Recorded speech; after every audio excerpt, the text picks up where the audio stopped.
यहाँ आपको बताएं कि वज़ीर आला सिंध मुराद अली शाह की ज़ेर सदारत सिंध काबीना के इजलास में बड़ा और देरीना मसला हल करने का फैसला। डिप्टी मेयर कराची सलमान अब्दुल्ला मुराद की दरख्वास्त पर शहर में मेगा कब्रिस्तान के क़याम की मंजूरी दे दी गई। कराची जैसे गुंजानाबाद शहर में जहाँ पुराने कब्रिस्तानों में जगह तकरीबन खत्म हो चुकी है, वहाँ तदफीन एक संगीन मसला बनता जा रहा है।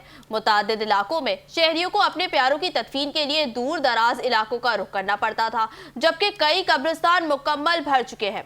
ऐसे में 500 एकड़ पर मुश्तमिल मेगा कब्रिस्तान की मंजूरी को शहरियों के लिए बड़ा रिलीफ करार दिया जा रहा है।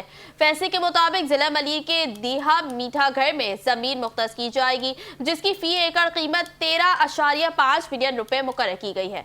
माहिरीन के मुताबिक ये मंसूबा न सिर्फ फौरी दबाव कम करेगा, बल्कि आने वाले बरसों में कराची के तदफीनी बहरान का पायदार हल भी साबित हो सकता है। शहर कायद के शहरियों के लिए ये फैसला एक देरीना मसले के हल की जानिब अहम पेशरफ समझा जा रहा है।